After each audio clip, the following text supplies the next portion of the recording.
da ditadura militar. Nesse momento, o sindicato, a direção do Sindicato dos Metalúrgicos de São Bernardo do Campo apoia a greve dos trabalhadores da Scania, está ao lado dos trabalhadores da Scania e respeitamos essa decisão dos trabalhadores da Scania. E aí a greve se expande, inclusive, para sua Mercedes, né? Então, aí o que acontece é o seguinte, né?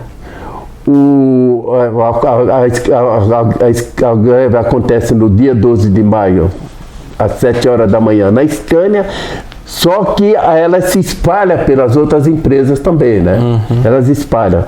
Essa greve de 1978 é uma greve que ela tem uma característica que é bom a gente conversar, que foi uma greve que aconteceu por empresas, por fábrica. Aconteceu na Scania, depois foi para a Mercedes, depois da Volkswagen. Você teve participação da Mercedes? Tive. Contatos? Sim, porque é o seguinte, a Scania parou, logo depois parou a Mercedes, né? Eu me lembro que nós estávamos no sindicato, nós fomos lá para a Mercedes, parou alguns setores da Mercedes também, né? Bom, aí o que acontece? As empresas, a Scania para, os trabalhadores para, o Cruzbac para as máquinas, a empresa chama para negociar. O Lula o Lula sai do sindicato, vai na Scania para negociar. A Scania perde um tempo para apreciar a proposta dos trabalhadores, suspende a greve. A Mercedes para. Vamos lá para negociar, suspende para negociar. A grande verdade é a seguinte, essa greve de 1978 foi uma greve realizada por empresa, por fábrica, né? As reivindicações se estendeu, como a reivindicação da Scania era a mesma reivindicação das demais empresas, tanto a autopeça, a forjaria, a automobilística, todas as metalúrgicas era a mesma reivindicação. E a grande verdade é o seguinte, a greve começou na Scania, mas quem sustentou a greve de fato foi os trabalhadores da Ford.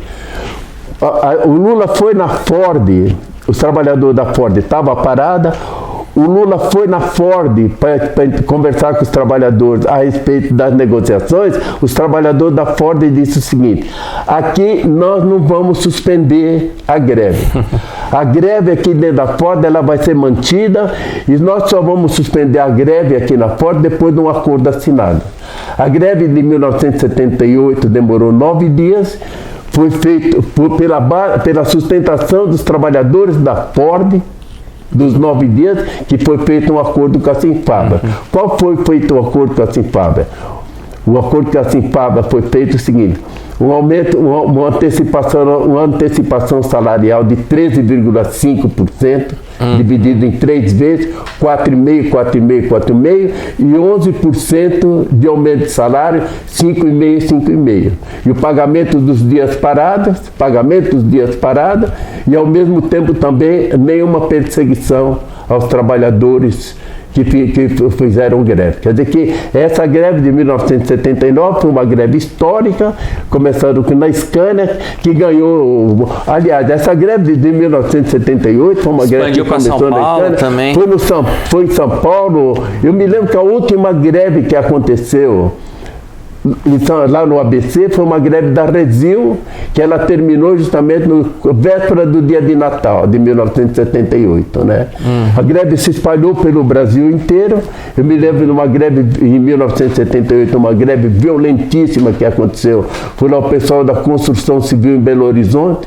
Depois aconteceu greve também nos canavieiros lá de Pernambuco, né? Que é um pouco essa história da greve de 1978. Greve de 1978 foi uma greve que teve um sucesso absoluto, né?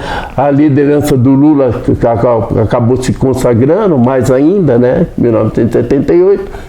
E essa aí foi a greve de 1978, foi greve por empresa. Sem dúvida o evento mais importante do ano. Agora teve um outro evento também conhecido, que foi o 5º Congresso no Rio do CNTI, onde se falou pela primeira vez, pelo menos o que a imprensa diz na época, primeira vez dos autênticos, né? Reunidos. Você foi nesse congresso? Então, esse congresso eu me lembro que foi em São Cristóvão. Esse congresso foi o seguinte: Ari Campista, ele era o ministro do Trabalho. Conhecido e o aricampista, pelego, né? O pelego mor, assumido, né? E o aricampista, ele queria prestar uma grande homenagem ao Geisel, né? Ditador. E foi realizado o congresso, o 5º congresso dos trabalhadores lá em São Cristóvão. E você era delegado lá? Nós fomos delegados. Tá. E aí então é o seguinte, nós tínhamos passado pela greve de 1978, a grande liderança do Lula se consagrando, e quando nós fomos para participar desse 5º congresso lá em São Cristóvão, promovido pelo Ministério do Trabalho, na figura do aricampista, que queria prestar uma grande homenagem ao Geisel, nós fomos para lá e houve uma grande disputa entre o Lula e o aricampista, né? Eu me lembro a primeira grande disputa nesse 5º congresso foi a questão do regimento interno, né? Regimento interno, o regimento que iria guiar o procedimento e o comportamento daqueles delegados no 5º encontro, né? Aí no 5º encontro também tem esse grande embate também lá. Verdade que até o Joaquinzão dos Metalúrgicos de São Paulo ficou contra o campista, ficou do lado do... É que a grande liderança do Lula também, ela apareceu com grande destaque também nesse 5º congresso e automaticamente. Ali até aquelas lideranças meio pelega também, a partir dali, né? Também começou a perceber quem era o Lula, né? A liderança do Lula nesse 5º congresso de 1978. E aí teve acho que pouco tempo depois teve um congresso do ABC, e aí teve debates importantes, como o da comissão de fábrica, né? O fim do imposto sindical. Essa história do fim do imposto sindical é antiga, né? Tá.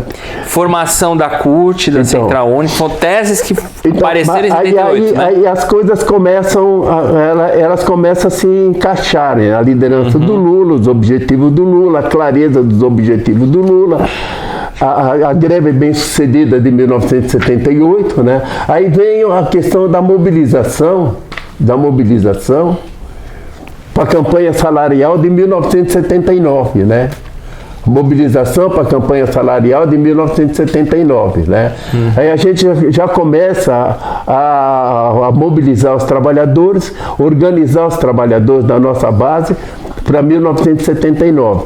Mas em 1978 já começa a acontecer coisas também, né?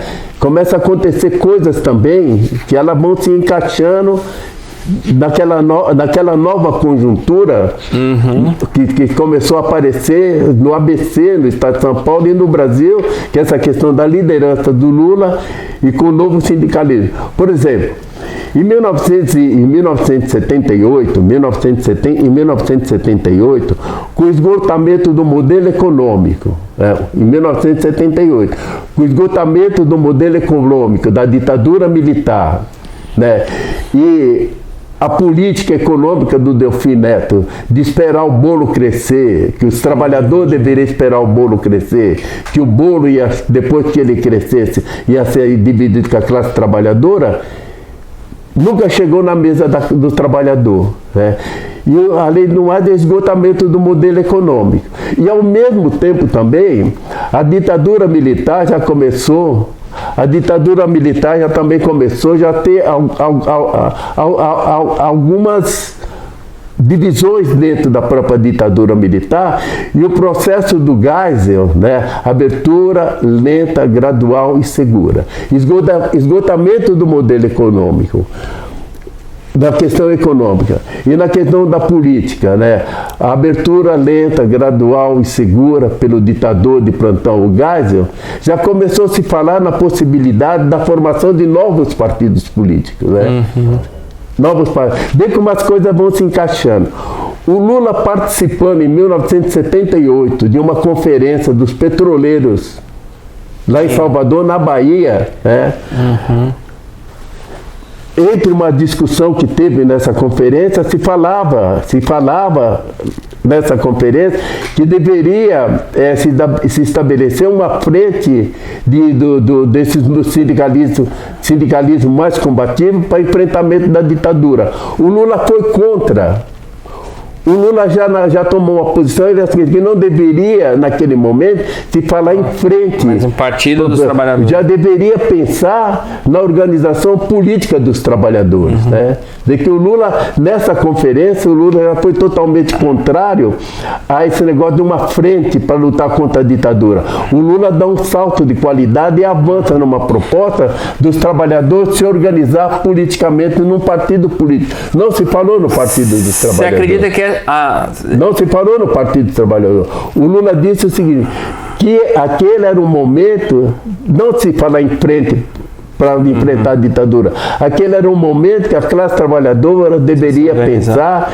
numa atuação mais política, né? Do pensamento de um partido político. Mas né? Primeira faísca do PT foi essa. A primeira faísca que veio na cabeça do Lula. O Lula volta de Salvador e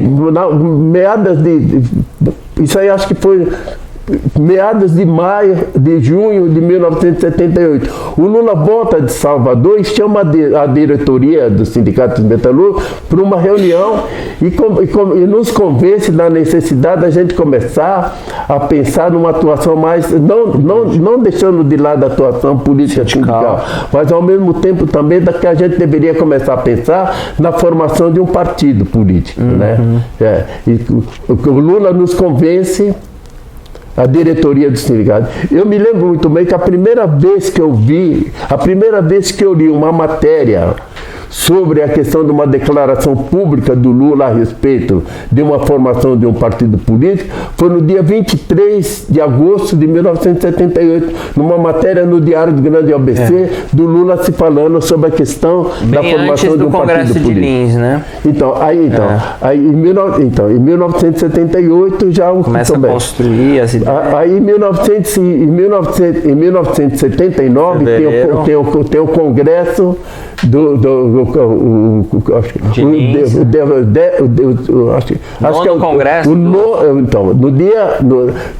no dia 24, 25 de janeiro de 1979 tem o Congresso dos Trabalhadores Metalúrgicos do Estado de São Paulo em Lins. E sai com uma tese de deliberação do Congresso dos Metalúrgicos que participou de tese de Santo André, né? Tese puxada pelo pessoal de Santo André. Inclusive, nós, da diretoria do sindicato, nós éramos contra. Nós éramos contra que nós tínhamos sempre uma concepção que o sindicato jamais poderia ser correia de transmissão de partidos políticos.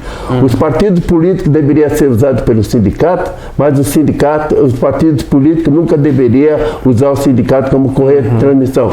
E justamente essa deliberação saiu de uma forma assim, não com a concordância da diretoria do sindicato. Foi a Convergência Socialista que estava por trás. Foi o pessoal da Convergência Socialista que tirou como tese a formação de um partido político, as teses... Você estava delegado em Lins? Estava. Entre as teses aprovadas pelo nono Congresso dos Metalúrgicos do Estado de São Paulo, a formação de um partido político. Né? Mas lá vocês já votaram a favor? Favorável? Já votamos a favor da criação. Na Lins. Mas pouco tempo depois, o pessoal ligado ao Joaquinzão, ao PMDB, ao PCB já começaram a, digamos assim, boicotar a formação do PT, né? Então, uma vez eu vou ser o seguinte,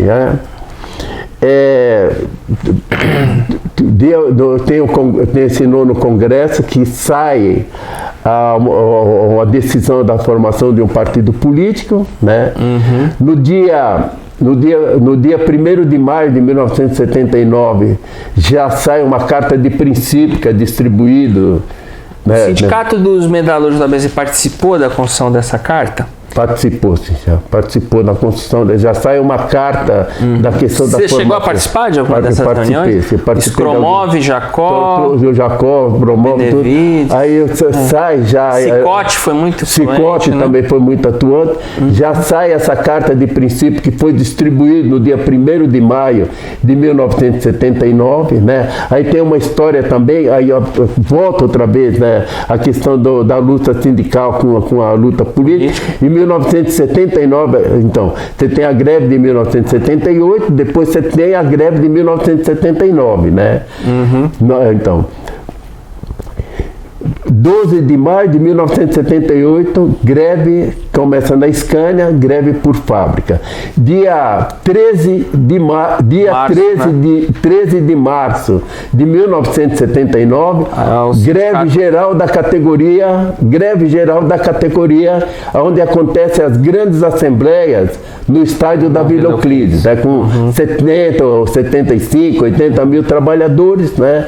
E justamente nessa greve de 1979, ela começa no dia 13, no dia 15 já tem intervenção no Sindicato dos Metalúrgicos e o afastamento da diretoria. E, então aí vem o negócio do dia 1º de maio, a diretoria já estava afastada do sindicato, mas acontece um 1º de maio lá em São Bernardo do Campo, no estádio da Vila Euclides, com mais de 150 mil. Né? Mais de 150 mil trabalhadores participam de 1º de maio de 1979 no estádio da Vila Euclides em São Bernardo do Campo. Além da greve que estava acontecendo, tem o lançamento dessa carta de princípio também. Ô Djalma, antes do 1º de maio e logo depois da intervenção, dizem que o Lula meio que se retirou por 2 dias. Inclusive você passou a comandar as assembleias lá no Paço de São Bernardo, né? Não, isso aí não foi em 79, isso aí foi em 1980. De 79? Não teve uma assembleia então, quando teve a intervenção? Então em 1979, 13 de março de 1979, aí é um fator histórico também. O Figueiredo ia tomar posse no dia 15 de março de 1979. A greve dos metalúrgicos, greve geral da categoria dos metalúrgicos São Bernardo do Campo e Diadema, aconteceu no dia 13 de março. 13 de março de 1979 e o Figueiredo ia tomar posse no dia 15 de março de 1979. Inclusive, alguns articulistas políticos dizem que nós estávamos fazendo uma provocação. Nós provamos que não era provocação, que era uma greve que a classe trabalhadora estava fazendo. Bom, essa greve de 1979, então, greve de 1979, acontece intervenção no sindicato, né? Acontece intervenção no Sindicato dos Metalúrgicos São Bernardo do Campo e Diadema. No dia 13 começa a greve, né? No dia 17 acontece a intervenção no Sindicato dos Metalúrgicos, o afastamento da diretoria e a colocação do interventor lá do sindicato. Mas a diretoria do sindicato, com toda a representatividade que ela adquiriu junto com a categoria, o interventor ficou lá no sindicato, com o sindicato, com o prédio do sindicato, e nós continuamos atrás no salão paroquial da matriz de São Bernardo do Campo, desenvolvendo o verdadeiro sindicalismo, né? Não precisava o prédio para você fazer sindicalismo. Aí tem que dizer o seguinte: o que aconteceu no ABC, as greves que aconteceram no ABC, né, o sucesso das greves, o desdobramento das greves no ABC com a construção da CUT, com a construção do Partido dos Trabalhadores, que temos que discutir um pouco também a respeito do que é o Partido dos Trabalhadores, do jeito que foi formado o Partido dos Trabalhadores. No meu modo de entender, mais de 50% a gente se deve à participação da Igreja Católica. A contribuição da Igreja Católica para que a gente pudesse ter o sucesso que a gente teve. Mais de 50%, né? Foi o Dom Cláudio Umes, que era arcebispo de Santo André, abriu as portas de todas as igrejas, paróquias do ABC e até algumas aqui de São Paulo também, para que a gente pudesse ter o fundo de greve, ter o recolhimento das doações, a distribuição de alimentos e tudo, de que o fundo de greve funcionou. E as greves teve sucesso por causa da atuação da Igreja Católica. Levando em consideração que a partir de 1979, a gente já teve o fundo de greve, né? Nós tivemos o fundo de greve, de greve foi uma distribuição de 460 toneladas de alimentos que a gente viu. Nós atendemos, através do fundo de greve, atendemos 32 mil famílias, no total de quase 120 mil pessoas, né? Também foi com a ajuda da Igreja Católica. E nessa greve de 1979, então, teve o afastamento da diretoria, né? Teve o afastamento da diretoria, a greve demorou... Um mês, né? A greve, então, teve a suspensão, teve a greve, teve a intervenção no sindicato, teve o afastamento da diretoria, a greve continuou, aí teve uma negociação, teve uma trégua de 40 dias, teve a trégua de 40 dias, e durante esses 40 dias nós ficamos lá atrás da igreja da matriz, no salão paroquial, fazendo um verdadeiro sindicalismo, né? Aí depois teve uma negociação, depois dos 40 dias, teve uma negociação depois dos 40 dias, né? E teve um acordo feito, o acordo foi feito, teve a compensação dos 15 dias, a greve de 79 teve 15 dias de duração, teve a questão da compensação dos 15 dias de paralisação, né? Houve 6% de aumento de salário e depois houve a suspensão da intervenção e houve a reintegração da diretoria de novo no Sindicato dos Metalúrgicos. Isso aí foi em 1979. Aí em 1980, aí então, em 1979, aí dia 1º de abril de 1980, greve geral da categoria. Foi a greve de 41 dias, né? Teve a greve de 41 dias, a greve de 41 dias, onde durante o processo todo, o Lula se afastou alguns dias, onde que eu assumi a greve, né? Aí depois o Lula volta e assume em definitivo, aí depois tem a intervenção no sindicato, na greve de 1980, tem a intervenção no Sindicato dos Metalúrgicos, né? Tem a intervenção, tem a cassação da diretoria, na primeira foi o afastamento, foi a cassação definitiva da diretoria do Sindicato dos Metalúrgicos, a prisão de alguns diretores, né? Por exemplo, no dia 17 então, a intervenção dia 17 de abril de 1980, intervenção no Sindicato dos Metalúrgicos e cassação e a intervenção e a cassação em definitivo e a prisão da diretoria. Dia 17 de abril de 1980. Intervenção no sindicato e a cassação dos mandatos dos diretores. Né? Certo. Peraí. Dia 17. Dia 19 de abril.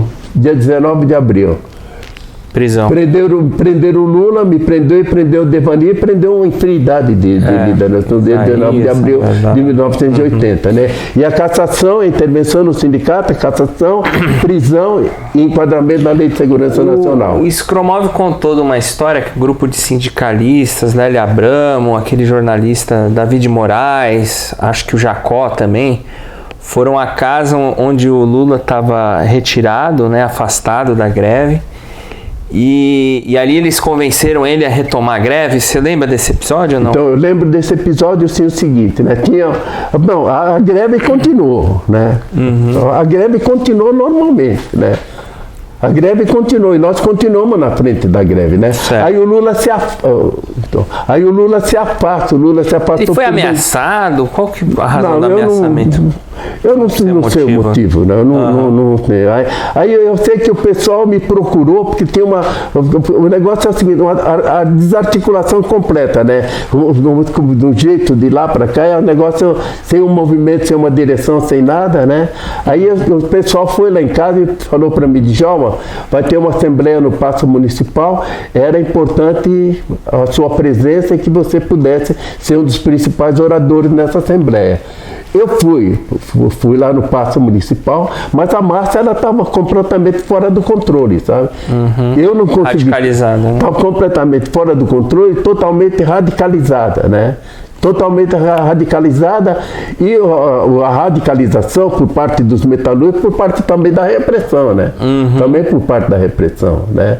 A repressão também reprimindo muito forte também, com helicóptero, com camburões, com tropa de choque, com a polícia militar, viaturas da polícia militar. Quer dizer que São Bernardo do Campo se transformou numa verdadeira guerra, né? É só assistir o filme Linha de Montagem que você vai perceber. Sim. Bom, aí o Lula se afasta e o pessoal me convence que eu tenho que... Aí eu vou numa assembleia lá no Paço Municipal, eu começo a falar com os trabalhadores, né? Falar com o trabalhador, mas não tem jeito, não tem controle, eu não consigo, eu não consegui me expressar, ou talvez não consegui falar aquilo que os trabalhadores queriam. Esse dia estava chovendo? Não estava chovendo, não estava chovendo. Aí, então, aí 2 dias depois dessa data aí, aí o Lula volta, e o Lula assume o movimento. O Lula volta e assume o movimento. Aí ganha uma nova característica, uma nova condição, uma nova explicação, e tudo, aí a greve continua. E a greve continua justamente por 41 dias. Né? Aí os 41 dias tem proíbe da Assembleia no estádio da Vila Euclides, né? As assembleias começam a acontecer lá na Praça da Matriz, né? Aí nós ficamos presos 31 dias, né? Nós chegamos a ficar presos. Nós chegamos a ficar presos no DOPS dos 31 dias, nós chegamos a ficar presos na cela 17 pessoas, né? 12 de São Bernardo do Campo e 5 de Santo André. Isso em 80, né? Mas voltando para o lançamento do PT do 1º de maio de 79, muitos artistas, né, compareceram no 1º de maio, acho que foi a primeira vez que levantaram faixas do PT, não foi? É a primeira vez que você vê as assembleias por um Partido dos Trabalhadores no dia 1º de maio de 1979. Né? Aí já começou, aí já tinha uma certa noção, mais ou menos, na carta de princípio, a questão da consolidação, da formação do Partido. A carta de princípios acho que o único documento que aparece menção aos 100 patrões, né? Sim. E governo dos trabalhadores. Então, mas aí... Teve esse debate em outros documentos? Você lembra por que tiraram? Então, mas aí foi o seguinte, né? Aí eu me lembro que as pessoas que tinham uma atuação mais de liderança assim, na formação do Partido dos Trabalhadores, era o Lula, o Jacobital, o Paulo Skramov, o Wagner Benevides de Minas, né? O Olivo Dutra de Porto Alegre, o Enos Amorina de Osasco, o Zé Cicote de Santo André. Esse pessoal era o pessoal que mais ou menos já estava na frente como sindicalista, mas ao mesmo tempo também, durante todo esse processo, ele foi se incorporando novas forças e ao mesmo tempo também ele foi se fortalecendo, né? Por exemplo, o pessoal da Igreja Católica também, o Frei Beto também já foi comparecendo, os intelectuais, né? Muitos intelectuais, né? Por exemplo, eu me lembro do Paul Singer, eu me lembro do Antônio Cândido, eu me lembro do pessoal do Rio de Janeiro, alguns deputados também foram aderindo à proposta, né? Eu me lembro das tendências também, o pessoal da DS, né? O pessoal da Convergência, o jornal Em Tempo, né? Que era da DS, o ABCD Jornal, Jornal. Eu me lembro também do pessoal do Trabalho, da Libilu. Eu me lembro também do pessoal do Companheiro, né? Também em 80 no Sion vai estar todo mundo. Então, aí começou esse pessoal, a Convergência Socialista também, e começou a se juntar também para a questão da elaboração dos documentos. Aí é o seguinte, começa a ganhar corpo essa da formação do Partido dos Trabalhadores, mas ao mesmo tempo também começa um processo de esvaziamento, de uma política de esvaziamento da formação do Partido dos Trabalhadores e pessoas ligadas à formação do Partido Popular. teve esse embate, né? Que o Fernando Henrique era favorável. Era o Almir Afonso, o Fernando Henrique Cardoso e outras figuras, Zé Aníbal. Estava no encontro no Hotel Pampas que teve eu estava nesse. Então, justamente, esse encontro do Hotel Pampas, né? Esse encontro do Hotel Pampas foi 2 e 3 de março de 1979. Foi um processo que aconteceu lá em São Bernardo do Campo, um processo provocativo, feito lá em São Bernardo do Campo, com Almir Afonso, com Enildo Simões de Moura e outras figuras. Tentando manipular os sindicalistas. Então, um processo de esvaziamento da proposta da criação do Partido dos Trabalhadores. Né? De que, 1º de maio de 1979, o lançamento da Carta de Princípio. No dia 2 e 3 de junho de 79, esse encontro do Pampas, com o objetivo do esvaziamento, né, de boicotar e esvaziamento a proposta da criação do Partido dos Trabalhadores. Vocês estavam rígidos assim na proposta do PT? Nós queríamos rígido na criação de uma proposta, na concepção de um partido socialista. Em nenhum momento Lula ficou simpático com a proposta do PP? Não. Pode falar. Vocês não querem água? Espera, deixa a gente continuar. Eu tenho uma garrafinha aqui, acho que. Não, agora não, Lito. Aí a continuidade, nós sentimos o golpe. Dessa reunião do Pampa. Nós sentimos o golpe, percebemos a intenção da tentativa de esvaziamento da proposta da criação do Partido dos Trabalhadores e a criação do fortalecimento da proposta do Partido Popular. Sentiu? Só que no dia 13 de outubro de 1979 praticamente fundaram o PT existe um encontro lá no São Judas Tadeus com as principais lideranças do Brasil inteiro, e nesse encontro do dia 13 de outubro de 1979, que saem alguns documentos, né? Sai a formação de uma comissão para viajar para o Brasil, para a formação do Partido dos Trabalhadores. Você chega a viajar a partir dessa época? Não consegui. Eu sei que era o Lula, era o Jacobitá, era o Enos Amorim, era o Paulo Skramov e outras pessoas também que começaram a viajar. Sai a formação dessa comissão para viajar para o Brasil. A ideia dos núcleos surge aí também, então, né? É o seguinte, nesse 13 de outubro, uma deliberação, além da formação da comissão, além de um documento político de orientação, e ao mesmo tempo também, eu nunca esqueço, a orientação da formação de núcleos do Partido dos Trabalhadores. Né? Isso aí foi no dia 13 de outubro de 79. Deixa eu só falar isso aqui que é importante. Claro. No dia 13. A primeira quinzena de dezembro de 79, seguindo as orientações dessa reunião do dia 13, a gente forma o primeiro núcleo. Nós formamos o primeiro núcleo em São Bernardo do Partido dos Trabalhadores em São Bernardo do Campo, na Praça Lauro Gomes, né? Formamos um núcleo. Eu me lembro que a orientação era o seguinte: a orientação, a formação de núcleos, né? Eu sempre digo isso aqui, né? Enquanto o Lenin lá na União Soviética falava nos sovietes, né? O Lula no ABC falava na formação dos núcleos, né?